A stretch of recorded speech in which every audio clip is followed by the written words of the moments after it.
Okay, are you going to intro or do you want me to intro?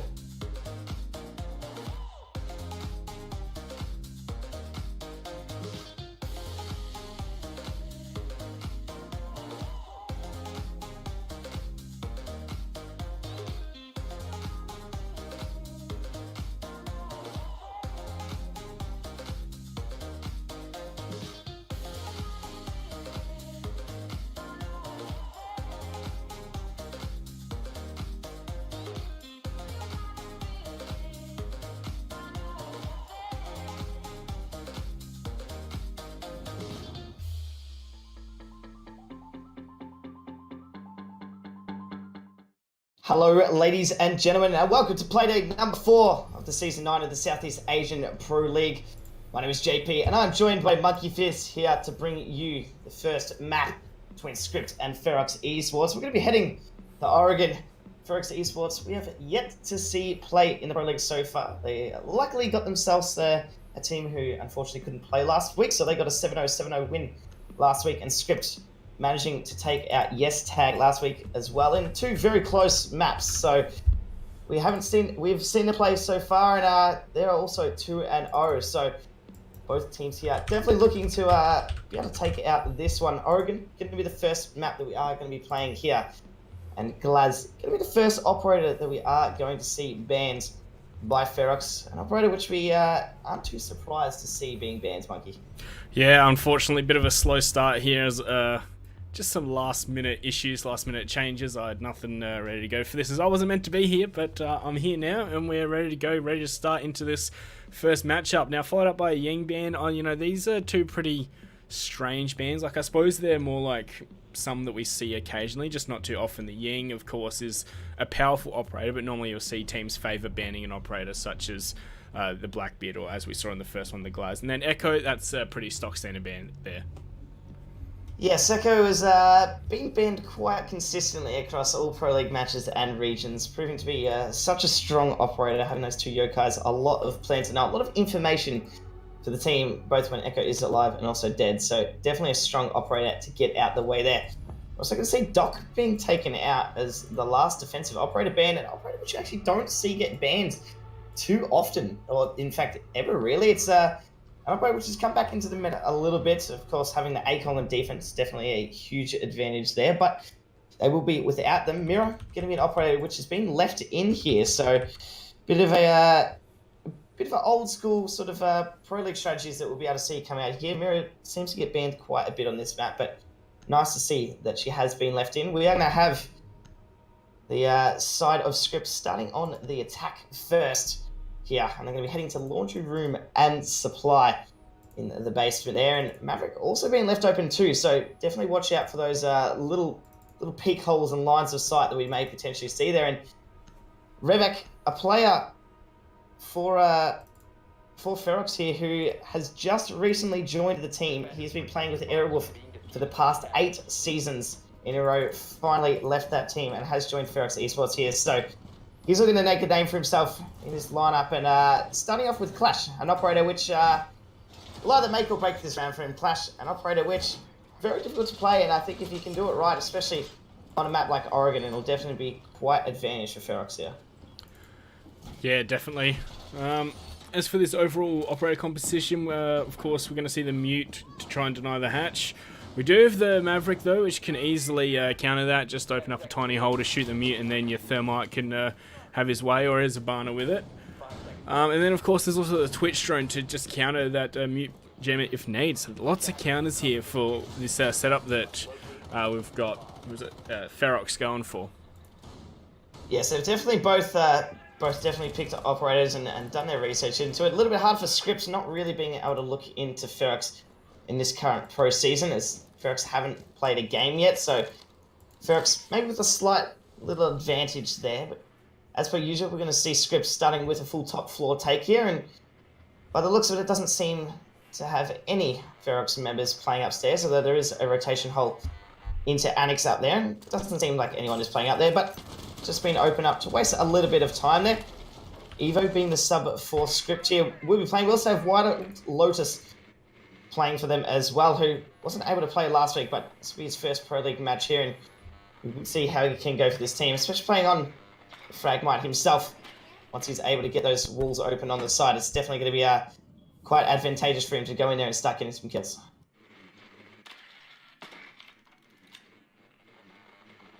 And the Mute Jammer nearly catching Sunan's drone there. It doesn't actually look like he's going to get caught on that one. The Mute Jammer maybe not quite placed high enough on those supply stacks downstairs. And just over half the round to go. We have seen full top floor take. I mean, it looks like we've actually got the pulse of Detrian playing in this garage here. Quick, going to push in. Beautiful kill from him. Will land a headshot onto Detrian with that Bear 9. First pick of the game. Going to go to script. Yeah, really didn't look like he was ready for it, but that was a power play position. If Pulse could have made something happen from there, could have definitely been impactful there for Ferox, but unfortunately not. He's gone quickly. Here's another counter I didn't mention, the Thatcher. Going to open that one up nice and easy. Really feel like if you want to try and deny to that extent, a Thatcher's a necessary part of that lineup. Oh, sorry, a ban that you want to ban. Rivek needs to be a little bit cautious now with that hatch being open. He will be flashed. Shouldn't be too much of a detriment to him, as he will be able to slowly make his way down that long hallway, although that hatch being open will make it a little bit more challenging for him here. Interesting to note as well, they're not running a Jaeger on Ferox at all, so all these flashes and all the utility that's going to be coming out here for scripts. Nothing to deny that whatsoever.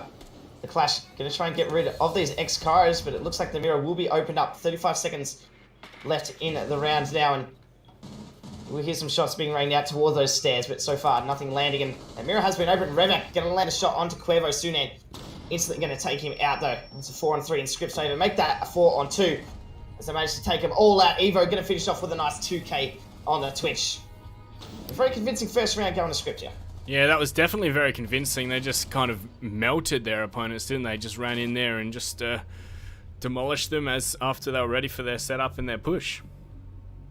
Was looking a little bit slow at the start. They did do a good job of getting control of those first two floors, and then the Clash playing towards those stairs and then also towards those washing machines. Sorry, was a little bit more challenging for them to push down. But as you said, once they were able to surround the bomb site and push in, the kills just all going in Script's favor there. So a really good first round for them, and they are going to pick that Clash again. It looks like it will be switched off to the Valkyrie though with that 6th pick, but deciding that the downstairs hold wasn't their best, and they are going to head upstairs to the kids' dorms and bring out that Maverick once again. 3 hard breaches being run on the side of Script here, so definitely wanting to get as many lines of sight opened up onto these bomb sites. And we didn't see too much of the Maverick coming into play last round, although he was able to pick up 1 kill. We're just not seeing haven't seen too much use of the utility yet, but on a site like Kids Dorms, lots of little lines of sight that he's going to be able to open up in that master bedroom wall, or usually you see them pushing through your armor and open up a line of sight down that hallway. Yeah, so I'm a bit surprised. I was just double checking these bans because I was busy setting up all the graphics still as we went live into this one. That dock ban, I've never seen a dock being banned. What's the thinking there, in your opinion, JP? Yeah, well, it's just an operator that doesn't have a lot of over-utility use as the team. The only thing I can potentially think of that banned, it was Ferox who did decide to ban that out, and Speakeasy last week was playing Doc quite a bit, and I'm guessing it's a targeted ban towards Speakeasy there, so that he's not able to use that as much. He was very powerful on Consulate last time, and I think going to our second map tonight, which will be Consulate, we'll potentially see the Doc being taken out again, but as you said, not a ban that we see pretty much ever, or not that I have seen, and I think it's a little bit of a waste of a ban. Doc, not an overly amount of utility that benefits the team necessarily. You can heal your teammates up, but I think there's a lot better operator bans you could take out, like the Valkyrie, like a Maestro, something like that, which is going to benefit your team a lot more versus more of a individual targeted ban. But if it's able to shut down Speakeasy here, it could work out for him. But yeah, as you said, very interesting ban. That also makes me question is like, you're banning the Doc, well, why don't they just take Rook? Like, it really feels like, you're banning one thing out, but it's not banning all of what you could be able to ban out. Yeah, as you said, the Doc's main utility, although having that stim pistol, is the fact that he has got an ACOG and that beautiful MP5, and if you're going to get rid of... It's not like you're getting rid of an Echo, which denies having those Yokais. You're getting rid of an operator with an ACOG and still leaving one ACOG available. So I think it's a little bit of a waste of a ban, in my opinion, but if it works out for him, it'll definitely be good. We will get to see what Speakeasy does choose to go with here when he does swap over to defense after these first 6 rounds. Before the minute, he will be stuck on that Maverick. Half the round down so far. Speakeasy trying to contest this annex area. Breaching, torching a little hole into there. He won't be able to find anyone at this moment. Detrian is playing off quite far off the side, trying to get any intel that he can. He should be able to see Speakeasy there on his cardiac sensor, and we will see Wild Lotus now able to open up this master bedroom wall, nearly landing a shot through the wall there. Don't believe he was able to tag up anyone there. Smoke come out, first smoke canister that we will see here with just over a minute left in the round now, and all 10 members left alive. Yeah, but I think Evu's going to see one through the floor. There we go. That's going to be Zito Sin off the board. Of course, I'm really not familiar with these two teams. Got pulled in here last second. But that's a nice advantage going over to Script to start things off with nice and early on. But Kennedy, he's in a nice position here. He can push up. And here we go. Looks like he's going to do just that. Just outside the thermite breach. It could be so impactful if they're not ready or aware. Yeah, I don't believe they spotted him get into that sneaky position, and if they don't join him out here, he does have the potential to stop this diffuser from going down, which is in the hands of Wild Lotus. Speakeasy can find a second kill for Script. Oh! Kennedy get a frag back. He will be down.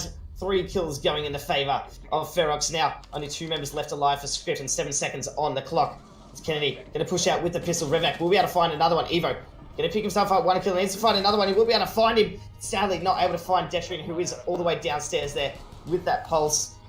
Even if he was able to pick up that diffuser there, Monkey, and get in and go for that plant, I think it was going to be shut down regardless.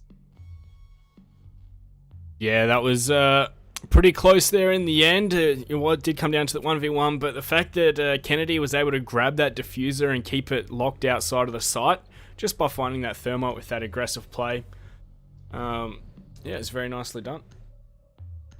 So they will head back down now to the laundry and supply room, site which they were unsuccessful at holding and got quite dominated on originally. Really good tactical push coming out from Script. They did well to surround the bomb site, and once they were able to push in, headshots all going in their favour. Very clean first round for them, so I'm sure they'll be looking to replicate that once again. We won't see the clutch coming out for Revek there, which we did see previously. He has decided to go onto the mute, and we'll be getting these mute jammers out there, trying to deny as many drones as they can from coming down. It's still quite difficult to jam this hatch, but getting those mute jammers as high up in the air as he can will just deny any of those drones, especially going through meeting hall. You get one in that little supply closet there, and you can get another one pretty much opposite that on those 2 supply stacks, and you can deny both doors there into meeting room. So it'll be interesting to see if he does decide to put that up there. We'll be playing though the mirror once again to see if they can hopefully hold it a little bit better. They were able to get that open with the Habana last time on Quevo, and I'm surprised we haven't actually seen a Jaeger come out to maybe deny a couple of those flashes or X-Kairos from coming out.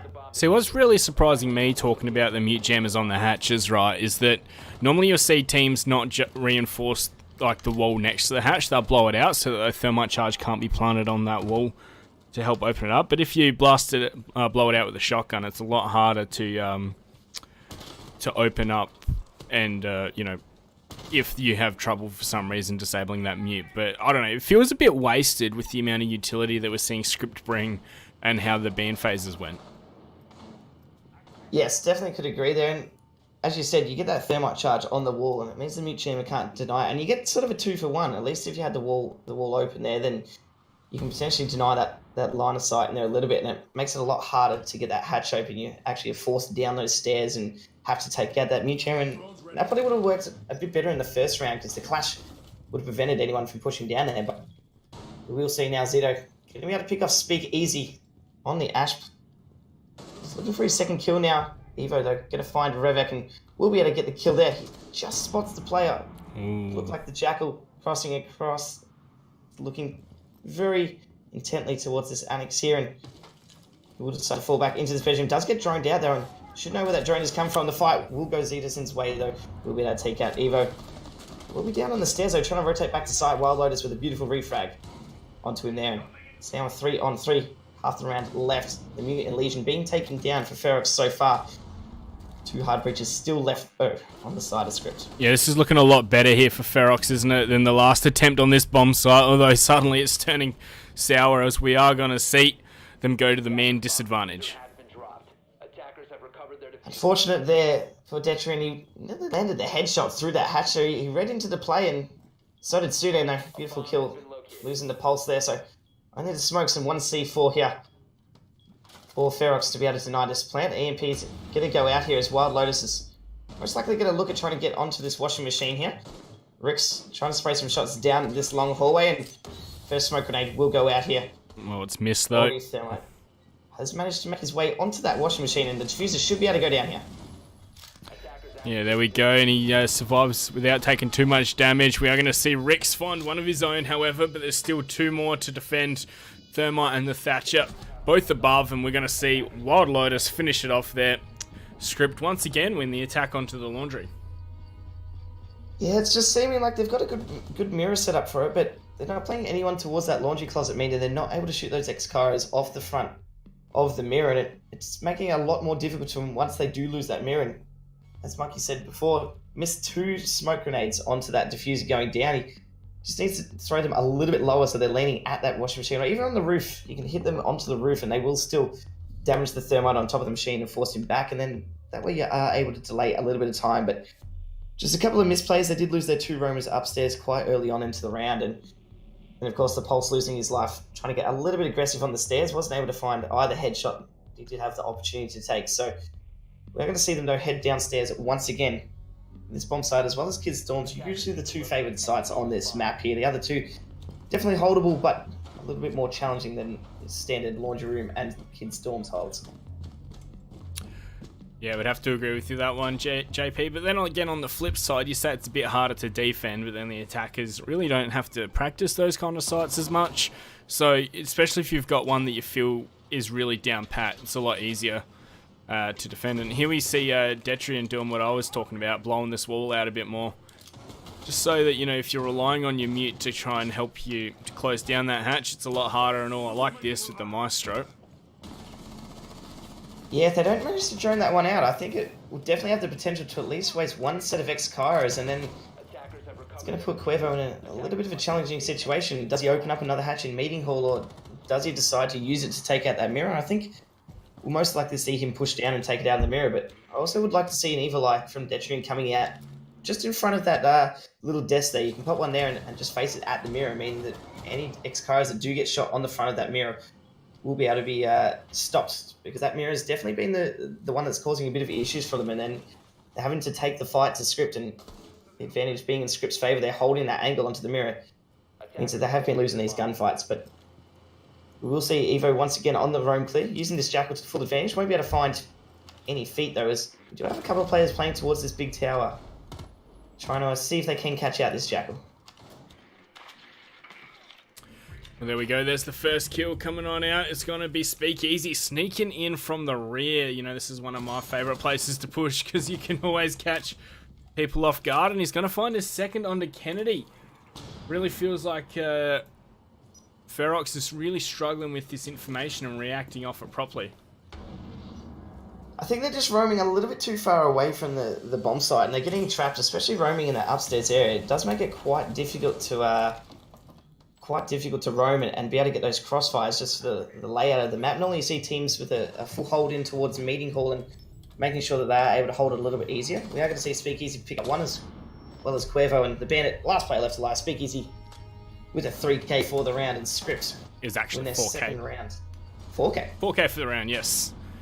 My apologies. I'm talking down Speakeasy, but he was taken out first in the last round. This time decided to stay alive a little bit longer on that Maverick, so maybe the Ash, not quite the role for him there, as the Maverick lands him a 4k, and really good round for Script once again. We're just seeing Ferox really struggling to hold it. Of course, being the third round after they were able to hold Kids, they are able to go back there once again. And I think if they win this one once again, they definitely need to consider going to one of those other bomb sites, because as you said, Monkey, although it's quite difficult to defend, it also works in tandem with the fact that teams don't get a lot of practice attacking on there. So it does mean you can catch out those attackers off guard, and we're actually going to see a castle being brought out this time, an operator which we didn't see Detrian playing on last time. Yeah, the 6th pick off the Pulse is actually kind of interesting. I feel like Pulse can have a lot of impact on this bomb site. Of course, it is a bit harder to hold, or to stay alive downstairs, I feel. That being said, Detrian has been struggling, as we see the scoreboard here. 003, unfortunate for him. I think a lot of the time Detrian's just been playing. We saw him when they did win that kid's bedroom hold. He was just playing down towards meeting hall the whole time and wasn't really contesting anything. He was just getting a lot of information for his team. And even when they were able to win the round, he was just playing far away. And you did see that they did lose 2 members, and he was the last player left alive. So I think although not getting kills, he's still doing really good work for his team. It's unfortunately hasn't been able to find a lot of frags, but I think he's more fitting into that support role on the team and ensuring that his team's definitely had a frag out around him. And I think it's definitely been successful from on this site before. And I just think that maybe switching off that pulse, not the best of options considering how impactful it was last time when he was the only player left alive. If the diffuser does go down, and they do have someone below, they're down 1 C4 to be able to deny that diffuser. The only 2 operators now to really be able to deny that is Revek on that Valkyrie with a C4, and then maybe the smoke as well on Riggs if he is able to land those smoke grenades. On the flip side of that, though, the Castle is a very common operator on this bomb site, can definitely slow things down quite a bit. But then if you have the operators to counter it, yeah, it'll slow it down a little bit. Not really too long. Yeah, it definitely wastes utility, but I do like to see that we do have Suned running the breaching charges there. That's 3 breaching charges for 3 castle barricades, so I'm sure he'll definitely be using them. And looks like Detrian's actually prepping maybe a little bit of a line of sight down here. Come towards that rear stage tower. He's trying to see if he can catch anyone on that B rappel on the windows. He won't be able to find anyone though as he crouch walks towards meeting hall and will decide to rotate back up here, but he needs to be careful as Evo is looming downstairs and potentially going to catch him out. Speakeasy though, with the first kill of the round, going to take out Revik, so they will lose their Valkyrie. I'm sure she'll be more than happy to sit on the cans here, although not too happy with losing in life. Evo as well will be able to catch out Zitosin there and do lose their Jaeger. Again, Script with the man advantage, and they've been able to get the first pick 4 out of the last 5 rounds, so we're really not seeing a good aggressive defense coming out from Ferox, and they've been caught out a lot of times here. Yeah, definitely Script finding the early advantage multiple times. You know, they do lose one back there to Detrian finding his first kill, but, you know, right after that it's a 4-on-1 with just Kennedy, the final one remaining for Ferox, and Evo downstairs is going to find him. And Script, they are looking like a much better team here. Yeah, we talked last week as well about how YesTag were struggling against Script a little bit, and we saw that they were actually putting out quite a fight to YesTag, and I believe we're actually going to need a quick rehost here, Monkeys. It looks like one of the players is having a bit of issues. Yes, I believe you're right. So, yeah, we'll go to that real quick, guys, and we'll be right back, so don't go anywhere.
Welcome back, ladies and gentlemen. Apologies for that one. Just had a little bit of a technical issue, but we are back here now with Script versus Ferox Esports. I am joined by the Monkey Fist, the one, the only. We are here watching Scripts put on quite a dominant display against Ferox Esports so far. Yeah, so far it's been very great from Script. Ferox really don't look like they've got too many answers, and it seems like Script are just being straight out aggressive, and Ferox not really been ready for some of the plays, and they're not able to get any refrags off them.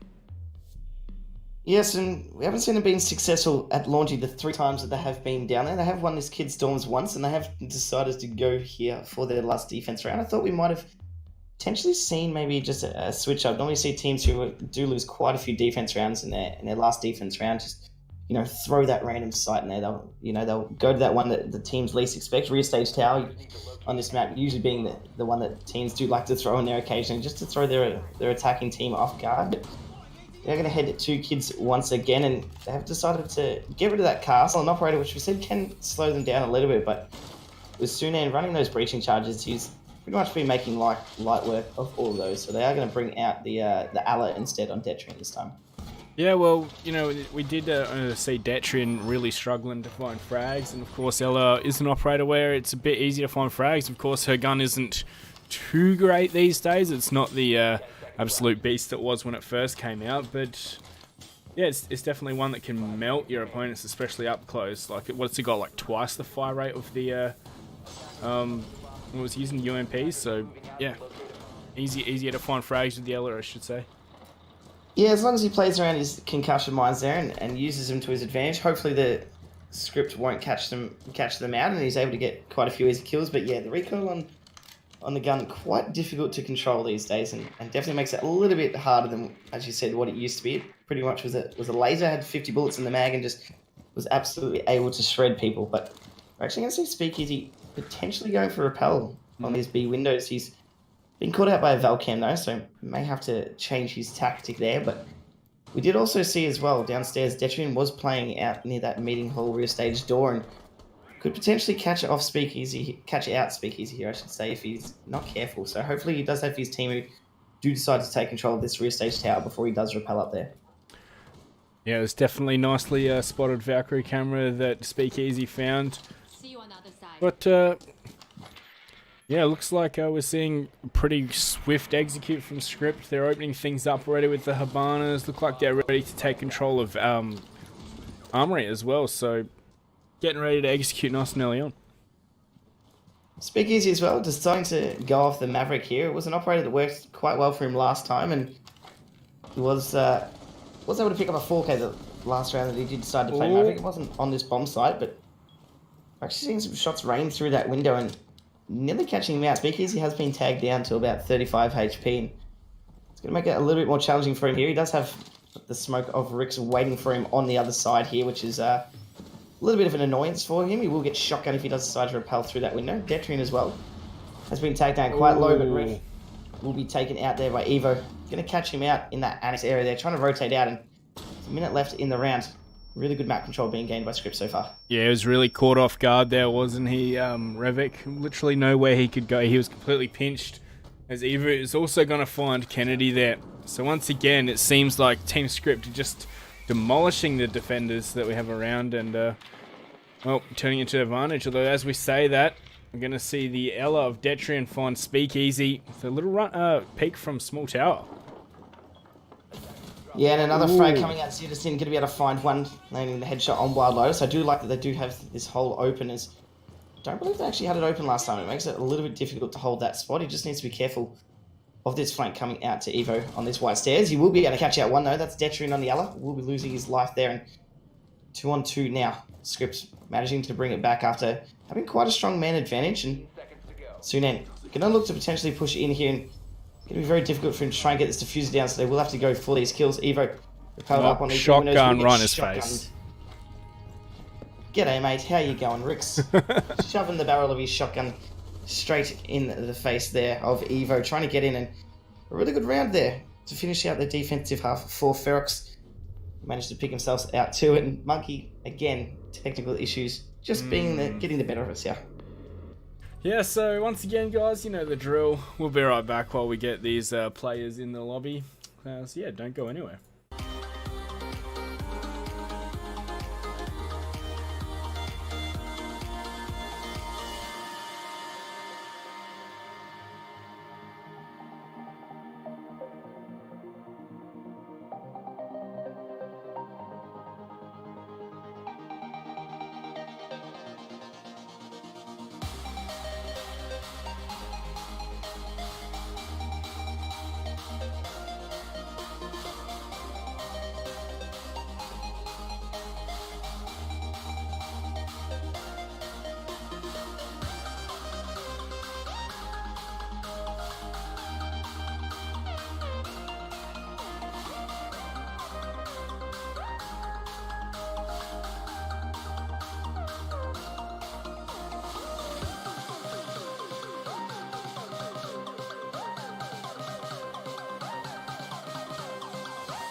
Apologies once again, ladies and gentlemen, but we are back here with Script versus Ferox on Oregon. We managed to make it through the first half of this map. A few little hiccups, but Script finished off their defense with a loss, unfortunately. Ferox finally able to find their second round here as we do switch sides. We're going to see Script try their hand at defending here, and they're going to head upstairs first, Mikey. A site which we saw tried out quite a few times by Ferox here on their defense, and they were able to actually win it twice, so they didn't do too bad. Yeah, definitely. They've, we're now there, have to attack it. They have to attack it, so surely they know what strategies they're going to want to be running for it. What's interesting is they haven't got a thermite here, even into the 6th pick phase. They're going to have to go with the Hibana, and okay, we see a 6th pick over to a Dokkaebi instead. So I suppose they were maybe expecting them to go downstairs. Of course, the thermite is such an imperative operator on a push into generator. Yeah, it just gives you a really good line of sight pushing in there, and it means you have to really hold that diffuser, especially once it goes down. Otherwise, as you said, having a Hibana, you've got to use maybe one set of Excarios to open up a line of sight from Annex just to cut off any rotations, and then just a little bit limited with utilities. So, as you said, I think they've predicted that they would have seen Script go downstairs, and this could definitely work in the favour of Ferox here if they are able to catch them off guard and that limited utility. I would have maybe liked to see that 6th pick when they switched off the Jackal and Detrian to a Thermite. Regardless, bringing a Thermite, there's still a lot of walls that you can open up even when you are attacking downstairs with a Thermite, so it wouldn't have been a bad pick either way. Yeah, another operator I'm interested that we're not seeing here is the Mirror. Now, of course, that made it through the ban phase, and even still, they've opted to not go for the Mirror to help on their defense here. Yeah, it's not an operator that you do see played on this side. It's not quite as imperative, I feel, as it is on that laundry room and supply room downstairs, but you can still play a sort of half-height one towards that generator room to catch anyone as they do push in, and then we play the other one on that B bomb site to watch if they do jump in that double window. But I think it's still an operator, if you've got it, got it to use, and it makes it through the ban phase. Mirror is such a strong information operator that it's definitely a strong operator to have on your team. Yeah, but then I suppose they do have the Maestro to gather that information. I suppose the one operator they could have traded out would be the Castle. His utility just gets countered so easily, but then again, it can come in so clutch sometimes as well, the Castle barricades. Yes, especially when you have that one player left alive who doesn't have any soft breaching capabilities, and there's 10 seconds left in the round. You do see a few unfortunate moments like that where a player is forced to push through a certain selection of hallways or windows due to those castle barricades. But with the amount of soft breaches in the game right now and operators with breaching charges on them as well, it just makes it quite difficult. Castle used to be such a strong operator, and you do see him definitely come out on certain sites, and it does waste a little bit of utility, especially if you do manage to force out those frag grenades. But for the likes of a Zofia, breaching charges most likely on Revek and the Ash, it's definitely a lot of operators that are going to be able to deal with these quite effectively. Yeah, definitely. Detrian looking in, see what he can see. We're going to see the Maestro peek right into him, goes down to half HP for his trouble. Detrian completely untouched from the spray there. Very aggressive peek from Speakeasy there. Yeah, didn't even pay off with the landing a little bit of damage on Detrian. Wasn't able to find anything at all, and as you said, did lose half of his health for it. And a peek coming out there. Sadly, Wild Lotus not able to find it though. Revek will find a header. There we go. That M590A1 going to land a kill onto Kennedy. Zetosa going to have something to say about it. We'll be able to take that Quervo, and match will be tied up at 3 apiece now, as we do see kills going in favour of Script here. They've only got to find 2 more. Rix and Revek, the only players that left alive here, and I've got this master bedroom wall open, but still not able to push in as soon, and definitely forcing the fight here. Yeah, especially with such a small area. He's going to just completely smoke that whole area out. Plus, there's going to be 15 seconds left. Still plenty of time to throw one more babe if he's got it and completely deny the push in for the plant. We are going to see one opened up though. However, Evo's going to trade it on back before Rix finds one. 1-on-1, 5 seconds remaining. Oh, but he's got the angle, but Speakeasy's going to finish it off there. Even though he went down to half HP earlier on, he's going to survive. And that's going to be Script. Losing that round, it was Ferox that won it.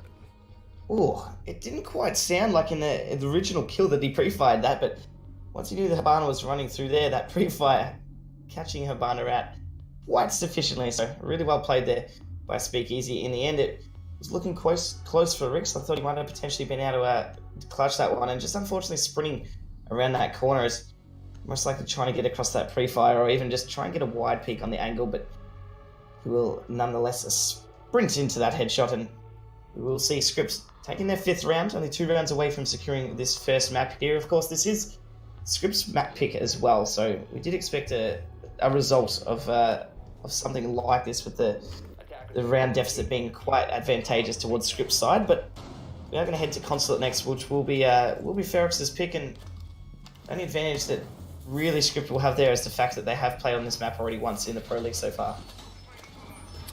Yeah, definitely. And sorry, my mistake. It was Script who won the round. I was still thinking Ferox were on defense there. My mistake.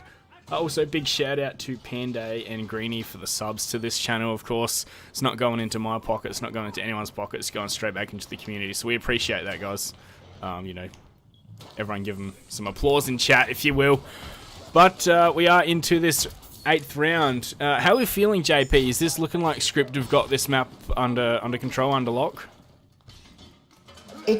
They've had a few shaky rounds, and especially their first defense round, they're coming into a one-on-one. There was quite a lot of kills traded back and forth there, which is good to see. And if I was Script, I'd still be a little bit worried that last round came down to Speakeasy in quite a vulnerable position there. It did well to pre-fire that angle, and of course having that older with, I think it's 85 bullets in the mag, it makes it quite tough to try and clutch that out, especially with the crazy recoil that the Bearing 9 has. But yeah, I think Script will most likely be able to take this out in a 7-2, maybe a 7-3, but they are looking very strong at the moment. And Ferox, although looking like getting the kills, they're just not getting those rounds on the board, and every time we're seeing them really struggle to be able to clutch this out. But they're really trying to shut down Evo here, as he will be forced to fall back, and he's actually running a shotgun on the muted. Operator lineup, or operator setup, I should say, that we are seeing come out quite a bit now that he does have that SMG-11 available to him. Yeah, definitely becoming a lot more common, and you know, he played that perfectly, just delaying enough to fall back that he wasn't at risk. Seemed like he was a bit lucky to be alive, but in the end, he got out of there fine. We're actually seeing only one hard breacher coming out again for Ferox here, so opting not to bring that thermite. It's not the worst thing. It would have been nice to maybe have a little bit of extra hard breaching utility, or even maybe a Maverick just to open up some lines of sight there. And Speakeasy going to open up the rest of that angle with the Bailiff, and he's most likely going to be trapped down. It's going to be quite a difficult rotate for him out of there, and he's trying to make his way down the stairs, but a beautiful crossfire from Kennedy will be able to find him there on the Ash, and Speakeasy will be dropped as they do lose their Maestro. Yeah, we've got Cuervo and Evo, both going to be in great positions. Cuervo, beautiful headshot there onto Kennedy, evening up the numbers, and we're going to see Sunan find Detrim with a shotgun. He's going aggressive. We've seen this before. Sunan with another one, 4-on-2 Revic to trade back Evo. Sunan can't quite find that one to put it into a 2-on-2. Wow, a minute left, and this has been so hectic already. Oh, look at the HP on Rix as well. Rix will most likely get blown on and be taken out here. Not going to have the time to get a reset off on him, I do believe. So he will be left with that minimal HP. And looks like they're looking towards a main stairs push, although we are potentially seeing actually a rotate out of here and looking like going somewhere else. But with very limited time, and there we go. We are going to see a reset on them. I believe he just shot him through the wall there. I couldn't quite see. I thought they might have used a stun grenade on him, but he will be reset at least, so that is good to see. And we will see the Thatcher now planning in front of this washing machine. A really strong spot to see for. Get a carry, and Wild Lotus takes that Revec. It's a 2-on-1 now. Beautiful use of that mirror there by Wild Lotus to pick up the 2K in Script. 1 round away here from taking out this map. There we go. Match point for Script. They have definitely looked very strong here in Oregon. As you said, a few shaky rounds, but then again on the flip side, it really seems like Ferox don't have an answer to everything that Script do. Yeah, and I think as well, they've definitely had the opportunity to take it. We've seen how many aggressive players have come out from Script in these last 2 rounds, and they have been paying off, but Script have been traded out very quickly for them, and they need to be careful, because if one of those goes the other way and they are able to shut down the likes of, I believe it was Sunan who pushed up those stairs, or I can't remember who the smoke was that pushed up those stairs. Yeah, it was Sunan, yep. So he's able to, I believe he got a double kill on the previous round in Kids Dorms, and he was able to do it again by pushing up those stairs, and they just really need to be watching out for that. It's really good for them, but I think Sunan, after he does a play like that, he's just getting a little bit over-aggressive, a little bit confident, and he is losing his life. If he's able to get those 2 kills, fall back to side, he creates a 5-on-3 for his team, and it just makes those rounds a little bit more convincing. Whereas when you're leaving it down to a 2-on-2 or a 1-on-1, it makes those rounds a little bit shaky. But as you said, Monkey, Ferox not really looking like having an answer here, although we will have no choice but to head to this dining hall now because of the fact that they have 1 kids and laundry. So still a chance for Ferox here, but it's looking very good for Script at this stage. Yeah, it's looking great for Script. Grim for Ferox. They're going to have to dig deep here. But honestly, I'm not feeling too hopeful. Though every time I seem to say that, it seems like the opposite seems to come out. I swear. It's the good old caster's curse, though. So hopefully you've done and worked some magic here for Ferox. We will have Valkyrie and a Maestro plus the Mirror. So 3 Intel operators here going to help the team out a lot. They're not running an IQ for Ferox here, so hopefully those Valkyrie cameras will go unnoticed for Evo here. And they're going to play a strategy where you do have that deployable shield there. Oh no, they don't have a deployable shield, so those Bandit Wires are most likely going to get taken out quite easily, and Rick's on the Thermite will be able to get that wall open, although I'm sure Revek on the Thatcher will make even more light work of that, as they do look like pushing towards this small tower straight up. You know, it seems the first point of contention that Ferox really want to go for is for the bathroom area. Lots of angles being held into there. Of course, Rix has taken the small tower for free. And you know, they're going to use Thatcher nades. Of course, why not? You don't really have to expose yourself, and you've got your utility for a reason, rather than opening up the door to take down those batteries. That's going to be done almost immediately. Nice and early on, it's been opened up. Now, are they going to go for a quick plant, or are they going to take this one slow, try and clear out as much as they can? With the likes of that Mirror being there, and also this Master being trapped in the bathroom, there's definitely a potential to run in there and get a quick plant. That Mirror also going to be popped there. I believe Kennedy from behind was able to take that one out, and Sunan has been taken down to half HP, but there's definitely a potential to go for a quick plant here, as they have got that wall open. I'm surprised they didn't open it to the right side, because normally you do see a plant come out in that right side. The only thing potentially stopping them from going for this quick push is the fact that that wall has been opened up there. And also the Cuervo is playing quite close to that angle as well. Yeah, but even though the wall's been opened up, you really feel like it's going to be very hard for them to find an angle. As we're going to see Zedison find Sunan going aggressive and just not hitting his shots. It's like Zedison pushing further up. Might also find Cuervo if he turns around, but oh no, he's not quite aware. The drone's going to discover him, however. And I think his days in this world might be numbered. There we go, Zedison to find him as well. Looks like they have some great control of the bomb site right now. There's another one for Detrian pushing him behind. And suddenly it's all up. The Speakeasy and Wild Lotus. Scratch that. Just Speakeasy and the 1-on-5 with 55 seconds to go. Does manage to find one, but it won't be enough. Kennedy going to find the head of Speakeasy there. And Ferox, Monkey's Caster's Curse has helped them out, as they are able to pick up their 3rd round here. And quite a strong hold, quite a strong attack, I should say, sorry, coming out for them. They did really well to open up those mirrors and really force the fight to the defenders. Really good drone work as well to be able to find them out. And as soon as they were wary of where those positions were, they were able to push in quite quickly. And Diffuser not even needing to go down here. And we actually haven't seen the Diffuser go down once in this whole match so far. So really good attack coming out for Ferox, and they are holding on for dear life here, especially going back to kids' dorms, but still in with a chance of drawing this one out. Only 3 rounds needed for them.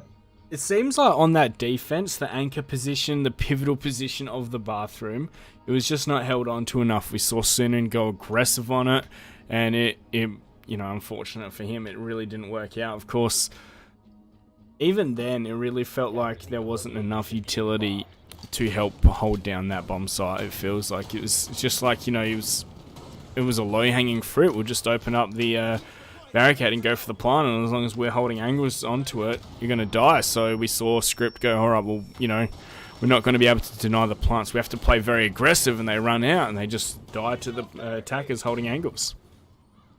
Yeah, almost a really strong bait coming out from them. Whether they did mean to force that aggression to them or not, I'm not 100% sure, but as you said, they had to take that fight. Besides a couple of C4s, they didn't really have a lot to stop that plan from going down, and with bathroom being contested, it makes it quite tough to be able to cover that plan, as you are quite distracted and had a lot of utility committed to there. And as soon as Kennedy was able to open up that window, that mirror, from behind it, really made it quite difficult to hold that one. So really strong attacking round for Ferox, and they only lost 1 member there, so managed to keep themselves 4 members alive and looking quite strong. It's probably the best round that we have seen from them so far, and of course, being their best attacking round, as that is the first one that they were able to win. But we didn't quite see the same result here when they were on the attack, although they were able to bring it back to a 1-on-1 last time. Speakeasy being the man to clutch it up. I'm sure Script, though, not wanting to leave it to that same situation.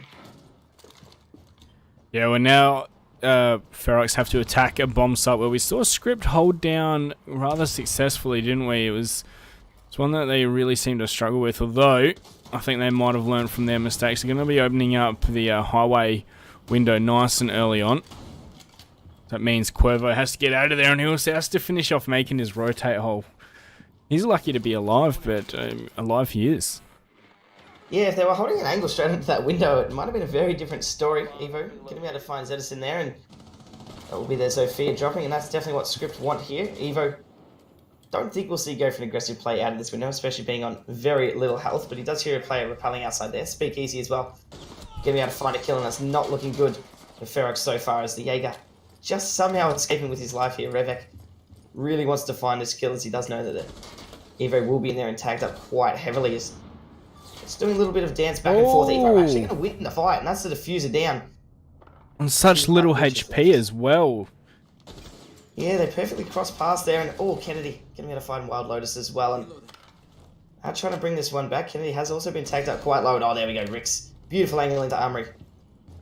Bring it back to a 3-on-2. Oh. 2-on-2, and Rix has something to say about this man advantage. They're still looking like being in the driver's seat for this round, although this mute jammer can make it a little bit difficult to get this wall open. Yeah, it was a great pre-fire from Rix on the thermite, but 2-on-2, and their main avenue into the bomb site completely cut off. Speakeasy and Cuervo just gonna have to sit back and wait. Yeah, I believe there's an evil eye watching down that hallway as well, and gonna give them a lot of information. Rix deciding to rotate up to that sandwich window, and we'll hopefully be able to catch this mute jammer off guard so we can get in. But 30 seconds left in the round.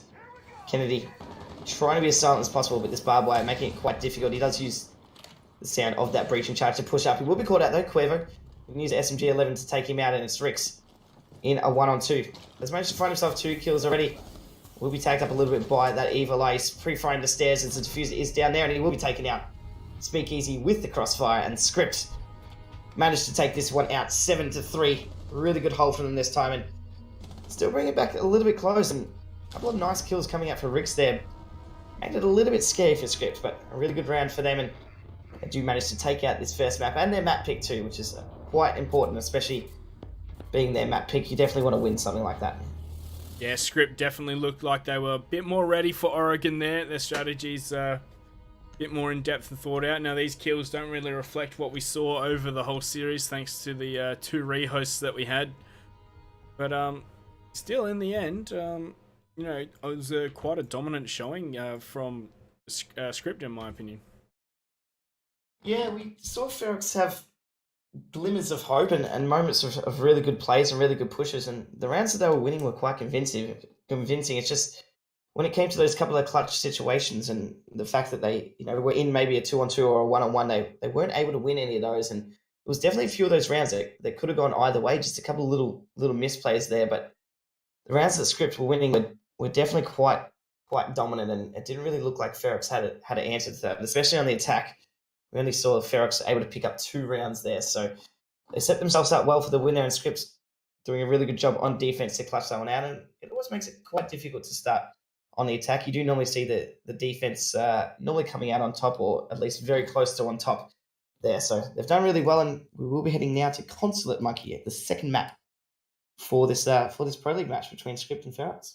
All right, so these 2 teams on Consulate, what can you tell me about them, JP, if anything?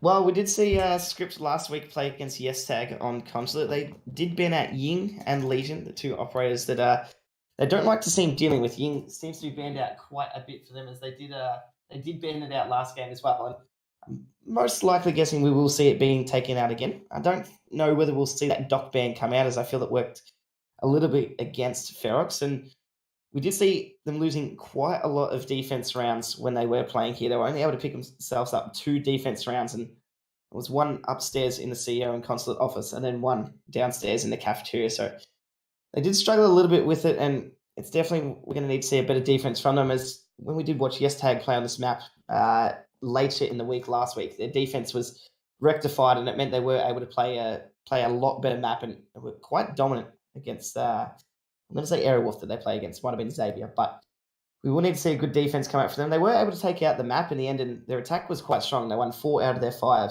attacking rounds. So hopefully we are able to see that from them again. Not sure whether they will be starting on the attack or the defense here, but either way, I think it's definitely going to be a map that should go towards script again, unless Ferox has some really strong strategies to hold this one out. Yeah, so script looking comfortable for 2-0, are they? Yeah, I think they definitely are, and their attack seems to be quite solid. I don't think they need to work too much on that. It's just last time on defense, we just saw them really getting locked into the bomb sites, and it meant they were being attacked quite heavily, and they just weren't able to anchor really well. Their roaming game was quite weak, and I believe they were running a Jackal against them last time, and it was just consistently taking them out time and time again. And they had the options of a Valkyrie being available to them and a Maestro, and they didn't really choose to use that a lot. And I think the lack of information just really meant that all the drones was working in the favor against them. And once their positions were being revealed, they had all the information being granted on them, and they weren't able to get any information themselves. And I think that lack of information just really let them down. They do have the players who, like Sudan and Cuervo, or even Speakeasy, the big fraggers for the team, who are able to get these kills and be aggressive on the defense. It's just that once they're if they don't have any information, they're not winning these gunfights. And on a map like Consulate, you don't know where the team's attacking from, and they do get that control of the office. It does make it quite difficult to hold. And we did see them lose Consulate twice in a row and then finally win it. And I think as well that might be something they need to look at too. If they do lose, first or maybe the second round, if they do go upstairs first, then I think they need to look at potentially switching sites and changing it up a little bit, because just throw that spanner in the works and make Ferox just guess a little bit where they are coming from. So I think, as you said, a 2-0 for Scripps should be in order here, although it is Ferox map pick, so they may potentially have something to say about it. Yeah, for sure. Just a slight delay. We will be heading into the map very, very quickly. I've gotten word from the admin. Won't be too long. As for these two teams, JP, you're the Southeast Asia expert, well, compared to me at least. Where do you think these two teams are going to end up in the grand scheme of things at the end of the season? Like, at what positions are you expecting?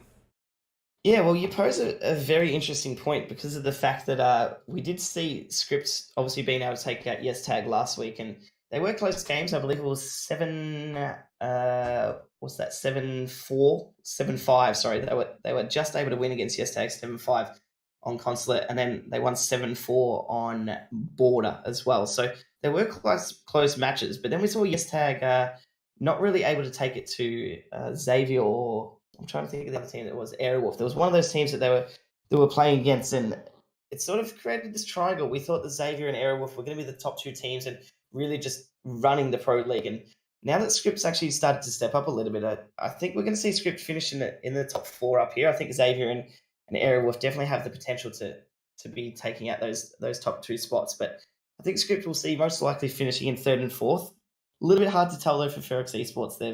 We've only got to see the one map that we just recently saw for them, and so far not the best of displays. They did have a bye last week, or effectively a free win for them, as the other team did forfeit against them. So we haven't got to see too much from them so far, but I think in terms of their play style so far, and they've had good setups and good holds, they're just sadly not able to win a lot of these gunfights, and are being put in quite disadvantaged positions. So at this stage, I would say Ferox most likely finishing towards the bottom of Pro League, but Mikey, we have a lot of weeks in Pro League, so they do have time to research their teams, do have times to step it up, and hopefully if they do have a coach here, that coach is able to start researching into the teams a lot more and start to get a lot of information onto these maps and the way the teams they're versing are playing, because at the moment they're not looking like the strongest of teams. So in your opinion, what do Ferox really need to fix for whatever issues they're having? I think the problem is their ability to deny the attackers of a lot of map control has been quite an issue. And we saw on Oregon then they struggled quite a bit to be able to just really lock down, and the crossfires and the way the roamers were working were very individual, and it wasn't set up. There wasn't any trays coming out, or there wasn't any baits. And when you have a Jackal tracking you, it makes it very advantageous, because Jackal starts to get a bit greedy, and once you get tracked, they start to obviously track you down, and they start hunting you down. And if you've got a player playing in a sneaky corner, or you run past your teammate and then set up that crossfire, can potentially bait them into to wanting to, you know, get a free kill, and it's quite easy to do. So I think they just need to work on their roaming a little bit, make sure that they are setting up these crossfires a little bit. Consulate, a map which does allow for a little bit of roaming. It's quite a sort of I guess short map. It's not a very long map, like we do see Oregon being quite spread out in terms of actual area. But having 3-4s, it allows for a lot of roams and a lot of flanks, and we're going to need to see that come out for them here, because it's definitely their, I think, their downfall at the moment. Is their attack wasn't looking too bad. It's just that they were sort of being shut down and not able to prevent those mirrors from being opened up, and not able to get those kills and trade those kills. And we just saw Script able to get that man advantage on them every time. So I think they can just work on their roaming a little bit more, and just play their operators a little bit more towards the defense that they're lining up against, and really making sure they can counter that. Then I think they'll be able to improve quite a bit, because they do have the mechanical skill there. They just need to work on their team synergy a little bit, you could say. But as I've talked there for quite a significant amount of time, we've had the ban phase. Ying getting banned out Monkey for the second time here. No surprise that Script have taken that way out. Yeah, and the same for the Glaz as well. So both teams favouring these attack bans that they've put in. Well, I suppose the same attack bans. Both teams just don't want to deal with it. Well, one doesn't want to deal with the Glaz, one doesn't want to deal with the Ying. Which I suppose, like, when you're playing on a team and like you have these strategies, like, and you say, all right, the weak point in this strategy is if we get attacked by Ying, so let's ban it every time. And like, I suppose you can see the advantage there. Yes, I definitely think you're right, and it's the same for Glaz. Glaz can get a lot of map control by simply just smoking in an area, walking in, and then just throwing another one in front of him and walking even further. And when you have the likes of a Maverick on your team, or a Dockerby, or another operator, even a Jackal who has smokes available, you can make Glaz push quite a significant way through an area without really being contested. And I think that's definitely why we're seeing Ferox get rid of it here. But in terms of Script, we've seen them ban Ying 4 times in a row now. They did not like playing against this operator, and as you said, I think their defense strategy really relies heavily on the fact that if a Ying throws a couple of Candelas in this room and rushes up those Visa stairs, or even repels into those B windows, it's really going to shut down this side. Even then, I think Ying at the moment, I haven't been able to catch too much of the sort of the international scenes going on in terms of the NA and EU, and even little bits of APAC. Ying just seems to be an operator which is not well liked amongst the teams in terms of its ability to really get control of sites without having to do a lot of work. Yeah, it's kind of a I win button, isn't it? They throw in the Candela and they just follow it in behind. That's a bit overblown, of course, a bit of an exaggeration, but you know, if you're in the path of a Ying, your life's pretty much forfeit, isn't it? Yeah, and the hard part is it's not like throwing a stun grenade in. Stun grenades you can turn your back to and you don't get it. Whereas Candelas, even if you've got your back to it, if the Candela can see you, you're getting blind, and you pretty much have to either run out of the side, or even then just try and get behind a wall in the site somewhere. And on a map like Consulate, and especially at this top bomb site, not a lot to hide behind on these sites. And what a run out coming out here! He's not able to land the shots though. Detrian has been tagged up within an inch of his life. Oh no! And I think he had probably 4 or 5 burst sprays out in there, but sadly the range of that SMG11 not the best, and the recoil kicking up so much. Detrian, plenty of time to be reset here, but Sunan missing out on a big kill there. Yeah, that was just pretty unlucky there, wasn't it? You know, Detrian thanking his lucky stars that he's alive. Ooh. Yes, and now they'll at least have him available now to open up that side, and either open up, most likely we'll see him push in, can control his office, and then over towards Long Desk, and there we go, Revek.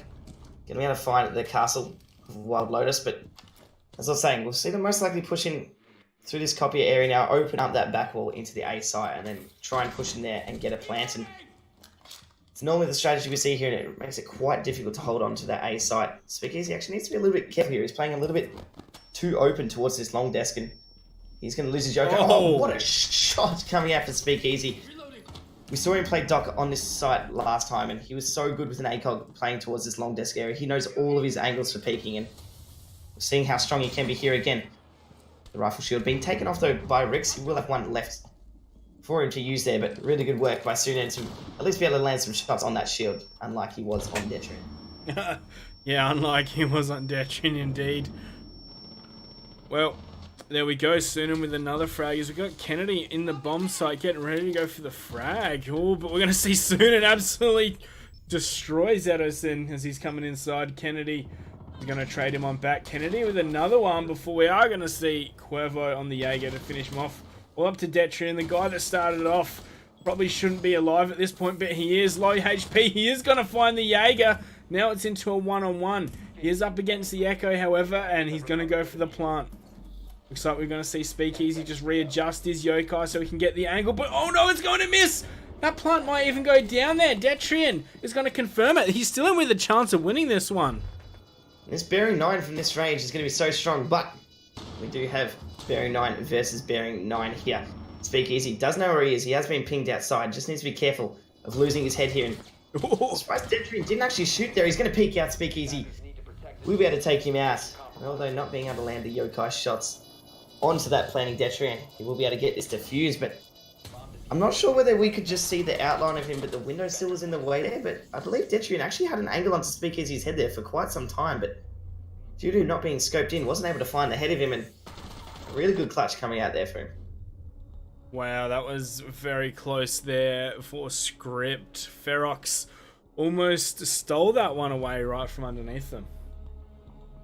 Yes, it's especially with the plant getting down and being able to get out of the windows so hard. If the Echo's playing in a different spot, then if he's playing on that B-bomb site, as soon as he plants and runs out that windows, one bullet was separating Detrian from life and death there, and he did well to get that diffuser down somehow and also escape there. And I'm sure now we will see Speakeasy learning from his mistakes and never putting his yokai on that side of the fan, because it definitely could have cost them the round, and he was very lucky to be able to clutch that out, but Detrian was definitely in the position to win that round, just sadly not able to hit his shots. But really good round for Script there, and it's nice to see them taking advantage of the Echo being available. Last time they did play on this map, Echo was taken out, so they had to rely on those other ACOG operators like the Doc, so I don't think we'll see the Doc coming out here at all for them, considering that the Echo is available to them.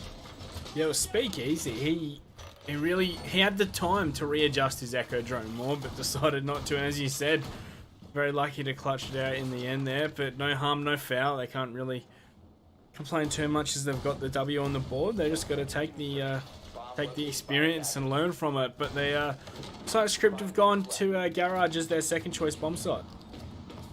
Ian, they haven't actually brought out a Bandit. Sometimes you do see the Bandit and the Mute being brought out. Mute mainly to deny the drones roaming around the map, and then the Bandits actually just put them on the wall. They are going to be running a buck on Revek here. No surprise for them, and will of course stop those Bandit charges. But at least you just have that little bit of extra utility to deny the wall, because the Mute Jam is quite easy to get rid of, and actually not even seeing a Thatcher being run for. He couldn't quite land his drone in that window. He did try his best, but yeah, we're not seeing a Thatcher being run. That is mainly because they can just get control of Piano, or even all the way on that top floor. You can buck through both floors and get rid of those Mute Jammers, and it does look like they're only playing one Mute Jammer there, maybe two, so not going to be too difficult for Ferox to deal with here and be able to get into that, or at least open up that garage wall. There we go, that's the first pick. Revek, he's going to find Evo pretty much 1 minute down. No trade back at all either, and Revek didn't lose a single piece of HP for that. Yeah, a really strong trade, and I thought we might have seen a mirror come out for them, and it won't matter. Revek going to find a second kill though. We'll be able to take out that player into Piano, and now the Reign of Terror from above will come out as that skeleton key. Going to open up all those lines aside. Detrian going to be able to find ahead of Speakeasy as well, and Wild Lotus also being tagged up quite low. Needs to be careful that no one can find him through this floor. What a shot from Wild Lotus. The recoil kicking up into Detrian's head there. Beautiful shot, and a lot of map control and side control being gained. But Cuervo going to pick up the 2K. We'll be able to take out Kennedy and Zedosin, and now they've brought this round back into their favour a little bit. A minute 20 left on the clock, and they need to be careful as this diffuser most likely going to be going down. Revek going to be able to take out Wild Lotus, and a full HP Cuervo separating Script from taking their second round here, as he does have to face two full HP opponents. Oh, and they know where he is, and Revek's going to finish him off with the wall bang. There we go, Ferox evening up the score at 1 apiece. Was that a 4K for Revek there on the buck? I believe he was able to get 4. I don't think he quite got the ace, but really nice round coming out for the buck there of Revek, and doing so well to entry frag and be able to pick up those kills, and a really smart wallbang at the end there coming out from those yellow stairs. The round, again, looking a bit shaky for Script, and this is what we talked about. They're doing really well to be able to hold on, but this over-aggression that they're playing was really sort of it wasn't Script, my apologies. It was Ferox. They had the man advantage. They had 4 players left alive to 2. We saw Quevo pick up a double kill, and then it sort of made it a little bit more scary for them. So they need to be careful of that. They had the 4 players left alive. The pulse wasn't near enough to stop that diffuser from going down. All they had to do was push in front of the white van and get that plant, and then you've got 4 players to hold on to that diffuser, including Revek upstairs on the Bucks. So I just need to be a little bit careful. They were lucky to get away with that round, but Scripps did a really good job to try and bring that back. And there we go, Revek on 5 kills. Absolutely dominating for his team. Yeah, of course. Speakeasy, Suna and Quervo, Wild Lotus, all found a few just not stepping up as big as Revik has so far. As for Bombstar, have we gone back to the basement garage? Yes, I believe we have. Yes, we have. They are going to try their luck again, and at least they know the way in which they're going to be attacking this, and we'll be intrigued to see whether we do see them maybe apply a little bit more presence upstairs. I thought we might have seen maybe a mirror being played in that bathroom, considering that we saw how dominant Revek was able to be, and they did lose quite a few players up there just for the fact that Revek was able to peek straight into the bathroom and take them out. So I thought we might have seen that adaptation coming out, but they will decide against it. And I guess once you sort of rehearse the strategy to hold aside, you can adapt that a little bit and change it up, but putting a mirror in that bathroom requires so many different reinforcements and extra utility being committed to that bathroom that it is quite a big change to do. So I don't think we will see that come out for them at any stage here, but they are still going to play Cuervo towards here. And we have seen how strong he can be with this M590 on the Mute too, that shotgun being very strong as the drone says hello to his face there and comes through. Yeah, the reinforcement coming down just as he's eked on by Detrian, but shotgun in that bathroom, anyone that tries to enter is just going to get demolished. Although I say that, Detrian, bro, he's just given that for free, just walks right in and finds the shots. Seems like Cuervo was just not ready for that at all. Yeah, I either heard him get off his camera that he was looking at, which was the Valkyrie cam in Piano, or he was even just in the middle of switching weapons. But a really good aggressive play coming out for Detrian, recognizing that Cuervo wasn't ready whatsoever in that bathroom. And to be honest, it's probably a fight he could have won with that shotgun. And now seeing it now brought onto a 3-on-3 with just over half the round left. And they are putting up a little bit more of a fight towards this upstairs area. And I do like this because it's definitely delaying the push that is coming out from Ferox so far. And Speakeasy, hopefully this time going to be able to use his Yokais to full effect and stop the defuse if it is to go down. But I do lose another defensive member, and that will be Sunan being taken out there. So man advantage for Ferox here, and they will start to look at getting this garage wall open. Yep, 1 minute on the clock, and it is the man advantage in Ferox's hands. And there we go, Detrian. He's been a monster this round. Is going to send it even further. All up to Wild Lotus to try and keep his team in this round here. We'll see Wild Lotus able to pick up one, still 2 players left alive, and they do know exactly where he is. The problem is, can they contest it? And they will. Detrian, I believe, picking up a 4K for that round. We're seeing each individual player on Ferox just stepping up one at a time and really carrying their team to the victory in the round. Each player, picking up a 3 or a 4K every round and just really doing well. So Ferox definitely proving that this is their map, and the Script are going to have to step it up a little bit if they do need to take on this one. And we are going to see them pick up their second round here. They're going to head back to the console and meeting offices. They were unsuccessful at holding this one the first time. They were successful at holding this one the first time, and they are finally able to go back here. We will see if they can tie the scores up here, but a really good attack once again coming out for Ferox onto that garage area. And I think we just need to see a little bit more patience coming out for the defense there. They're getting quite aggressive, and we just saw Detrian able to pick off their heads every time and catch them out on the rotates. They had the information of Evo on the Valkyrie as well as Speakeasy on that Echo, so a lot of information is being left available to them, and it means that they were just able to just be patient, play it out, find out where these attackers are coming from. Of course, they were drawing them out quite heavily and did a really good job at that, and especially Detrian doing so well to catch them off guard.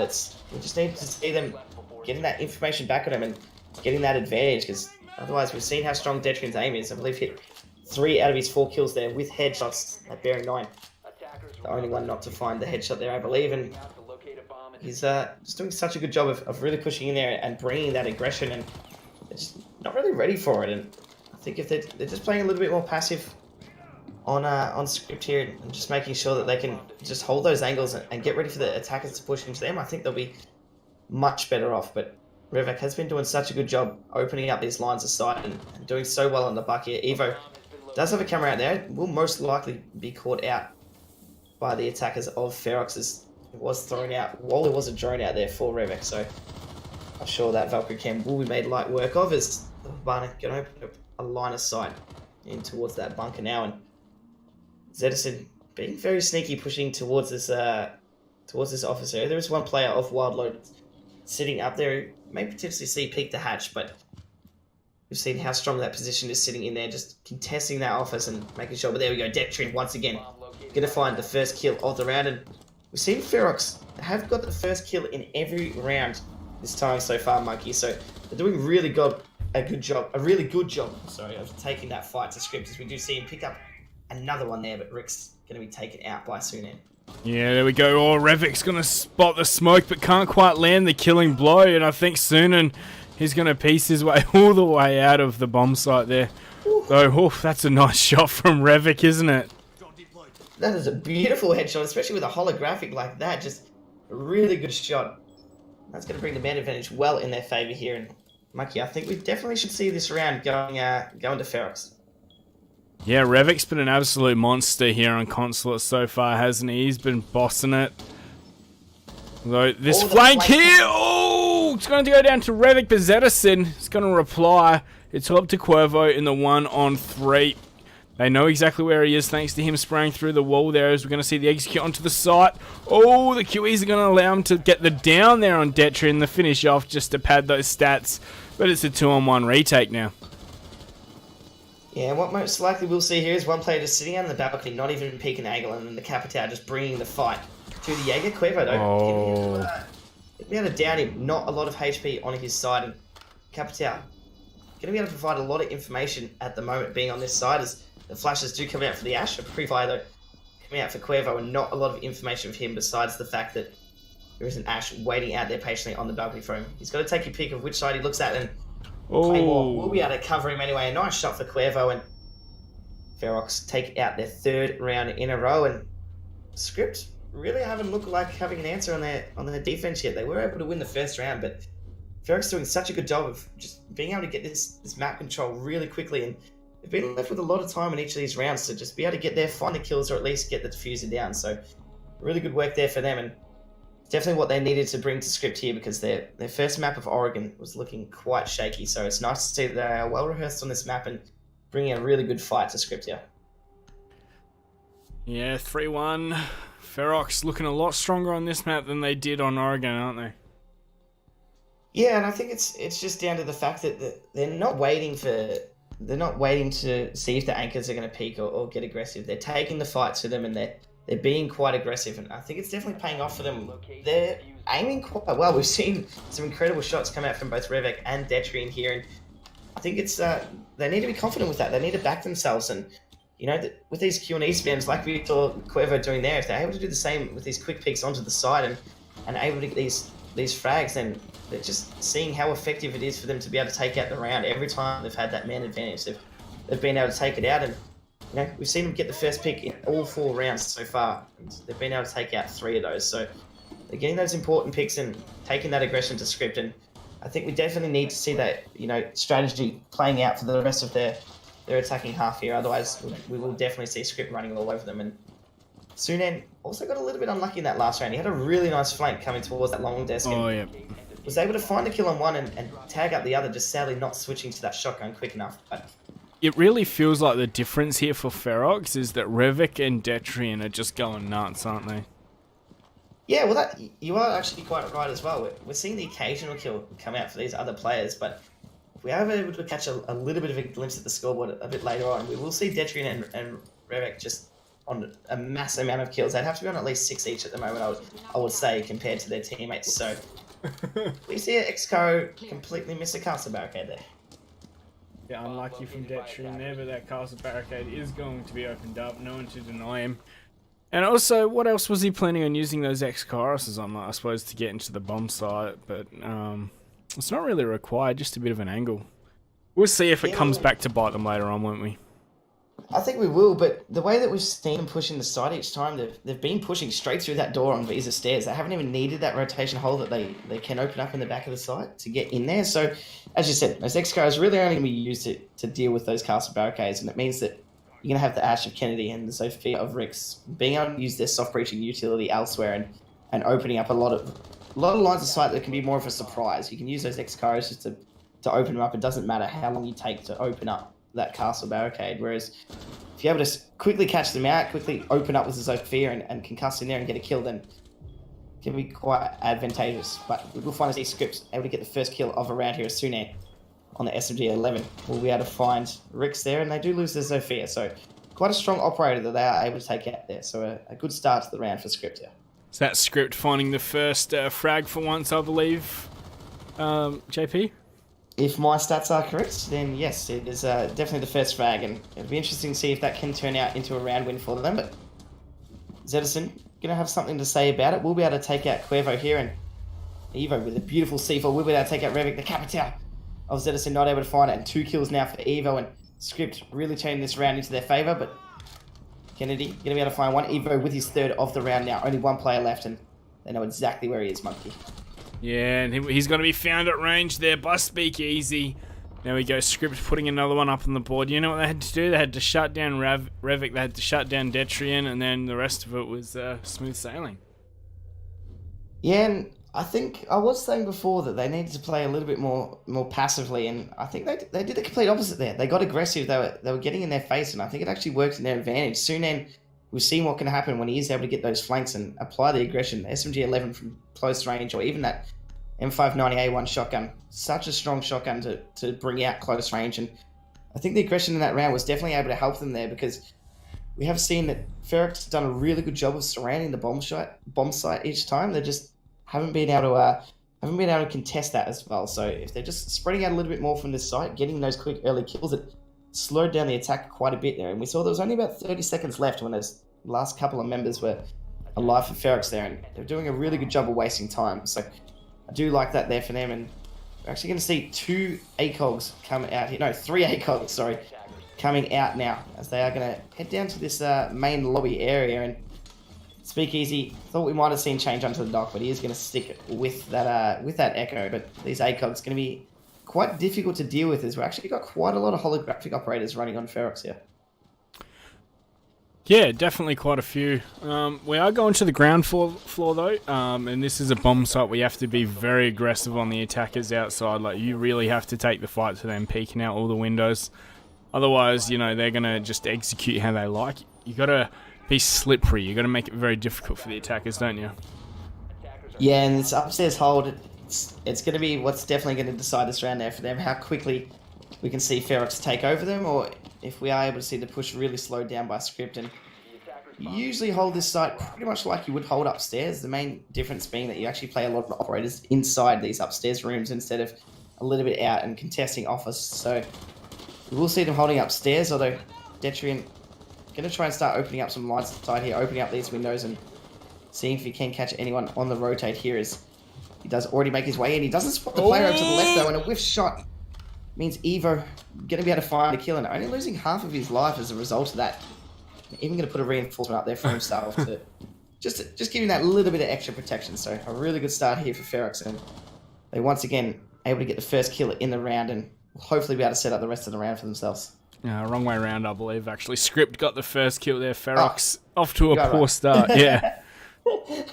My apologies. I'm losing the plot here. But yeah, really good first frag there for them, and they were able to do it last round, and it was able to start the round off strong for them. And that man advantage they played on really well, trading kills back and forth every time. And actually, you can see Wild Lotus being down here. I'm not sure what happened there, but impact hold and clutch res coming out there for him. So will be brought back up to 75 health, and there's the benefit of using the stim pistol versus actually physically reviving him, you do get that extra 25 bit of HP to play with. Yeah, but then again, oh, that's a great peek there from Evu. Perfectly timed to find Kennedy.